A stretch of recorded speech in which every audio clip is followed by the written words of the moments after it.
Hello, everyone. Here's a quick look at the top trending international news stories making headlines today. If you post an interesting comment during this update, we may add it at the bottom of the screen. According to the latest update from the UN Refugee Agency, UNHCR, over 3.5 million refugees have fled from Ukraine since the Russian invasion started a month ago. The vast majority of the refugees have fled to Poland. In a matter of a few weeks, Poland has become one of the largest refugee hosting countries in the world, and the mass influx of people is creating chaos there. The UNHCR is doing what it can to help by providing thermal blankets, hot meals, and tents at the Poland border because of the freezing temperatures.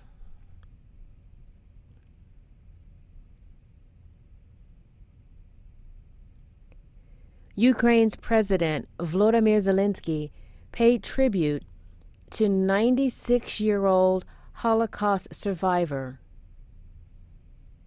Boris Romanchenko. He was killed by a Russian strike on the Ukrainian city of Kharkiv. Romanchenko was vice president of the Buchenwald Dora International Committee.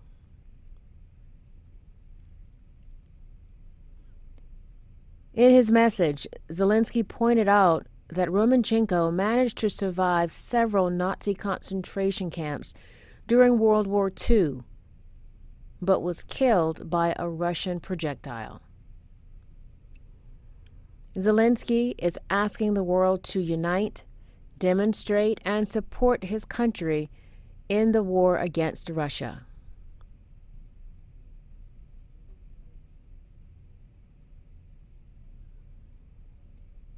Officials with the European Union say its dependency on Russian gas and oil is putting Europe's energy security in danger. So the EU is looking to increase its energy cooperation with Canada to get rid of its dependency on Russia. Officials with the EU Energy Commission and Canada's Natural Resources Department met this week to further discuss a plan.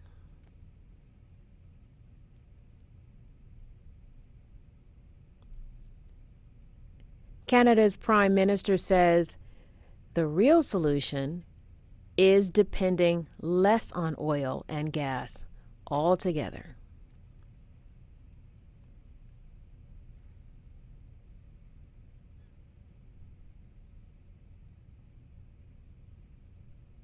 Over the weekend, Ukrainian President Volodymyr Zelensky criticized Nestle for its Russian links.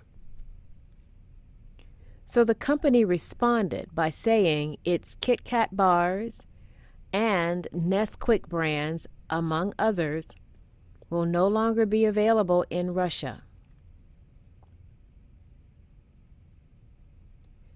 Officials also say they are complying with all international sanctions on Russia, but they will continue to provide essential items like baby food and hospital nutrition, as well as continue to pay its Russian factory workers.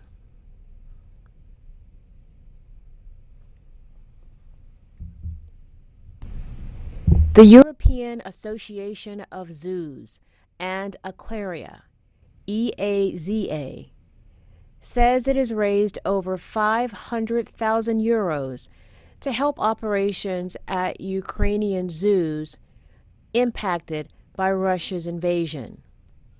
The donations come after local Ukrainian zoos posted online pleas for help.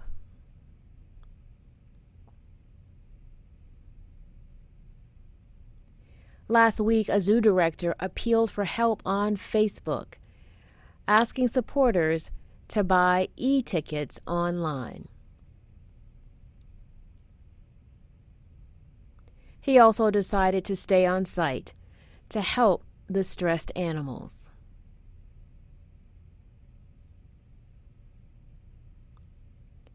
Many zoos have been bombed since the beginning of the war, and the staff evacuated. Some of them went to fight the invasion.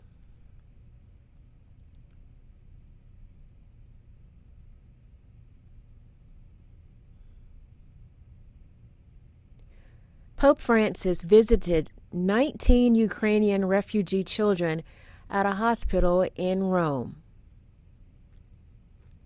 The young patients fled Ukraine during the first few days of the war and are receiving treatment for cancers, neurological diseases, as well as severe injuries from blasts. In his weekly Sunday address, the Pope said, "I beg all the actors of the international community to make a real effort to put an end to this repugnant war." Pope Francis also called for people to stay close and help those affected by the war with commitment and prayer.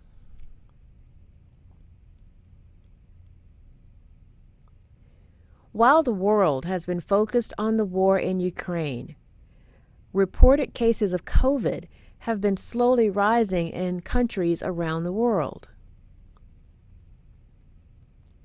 China has been battling its biggest surge in COVID cases since the original outbreak in Wuhan. Since confirming the first Omicron case in mid-December,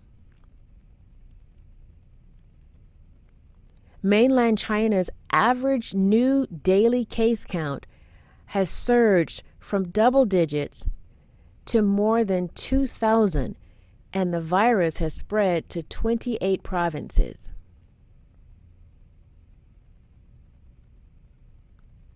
In South Korea, authorities recorded over 400,090 daily infections, bringing the country's total cases to more than 10 million since the pandemic began.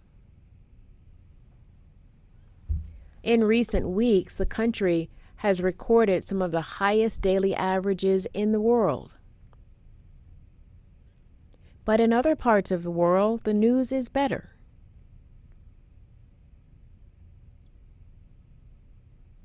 For the first time in 2 years, Pakistan reported no COVID-19 deaths. Pakistan has seen a decline in cases since January, and authorities say all restrictions will be lifted for vaccinated people. Sign1News will be broadcasting international news updates in ISL every Sunday.